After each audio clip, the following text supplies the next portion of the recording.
Albertsons this week, dropped much of its in-house grocery delivery amidst what the report was saying was signs that most customers don't use it, which I think I'm a little skeptical of that attribution, but I think they've been rumored to be doing this for a while. February 27th came, that was the date where they decided to make the shift. But essentially they discontinued their own grocery delivery fleet in many locations, and across some of their Albertsons and Safeway stores. It's not necessarily across all markets. For example, some stores in Arizona may have not been affected. We're still learning all the details there. But I think this story is really important. So you've got a very successful grocer amid the pandemic that's been doing, as we've talked about on the show, many innovative things on the fronts of micro fulfillment. They're the ones doing, remember, the lockers with Cleveron, very interesting idea. And they're now saying, look, we don't want to do the delivery ourselves, right? And there's union factors here, I think, too, that are part of this, but we don't want to do the delivery ourselves. We actually want to parse that out to third parties.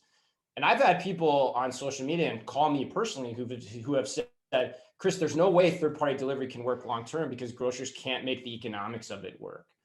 But I think this is showing that people are thinking about this in a lot of different ways, and there's a lot of different angles here. But before we go into that, Ann, what do you think here? Because you had some cool thoughts on this yesterday.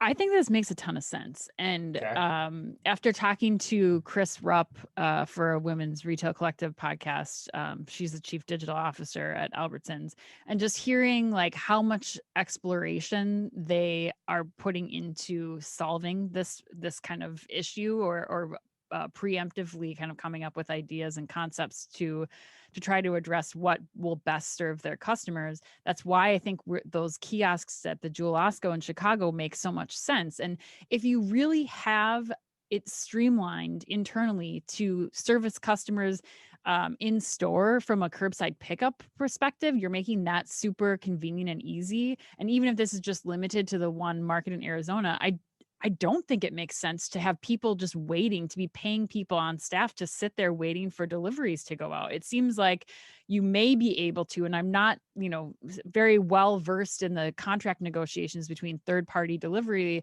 and logistics providers and Albertsons, but I think that you may have some leverage there to just keep, using them on a case-by-case basis as you need them, instead of, maintaining a staff of people that's waiting for this to happen. So yeah, I think let's see what kind of success they have and how they continue to roll out this kiosk program. Chris said there's lots of exciting news that we'll be hearing in the next couple of months that she kind of teased in that interview. So, Cool. so I think there's more to the story here than what's happening in this particular location. Emma, question you off what Ann said. Like, how much do you care who delivers your product? Not at all. You zero. Ann, how about you? Do you care at all who actually makes the delivery? No, No, not anymore. I don't either. And I think that's the part that's lost. I don't at all. Like, and I think that's the part that's lost in this conversation. And I thought you articulated that really well too, because what you're saying is like, there's so many variables here.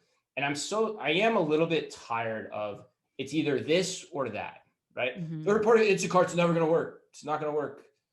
Or, this, you can't use microfilament this way, or you have to do it this way or whatever. Like it's not an either or situation. And I think what it shows here though, what I think is so interesting about this is I think everyone at this point does agree, like micro fulfillment to some degree is going to be the answer. You have to get more efficient in picking and packing. Mm-hmm. You can't use third parties to do that long term. I think Instacart even sees the writing on the road, right? Writing on the wall. Like we've talked about, their different programs they're standing up as a result of that. So you take that as a given, then the question becomes, well, what do you need a third party for? And the argument has always been that third party delivery and picking is too expensive. But if you just look at delivery for certain use cases, can you still use it? And also, by the way, if none of us give a crap about who delivers it, why wouldn't I make that a competitive situation and force everyone to compete on it and force everyone to compete locally on how it's done? There's a lot of benefits for the retailer with that type of mindset, as long as you can get to a certain level of proficiency versus like making everyone say, okay, we just have to go deliver all this ourselves.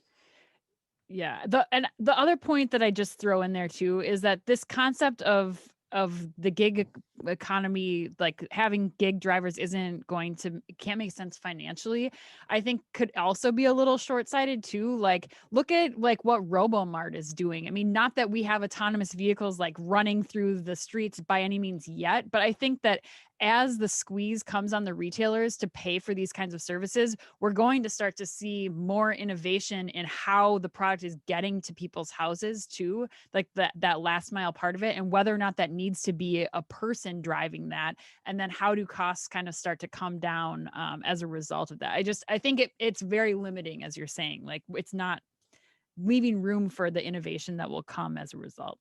Well, and I think that's a fascinating question on this too. Is like I think the labor supply of gig workers is still going to be really cheap. I really do, because it gives a ton of flexibility.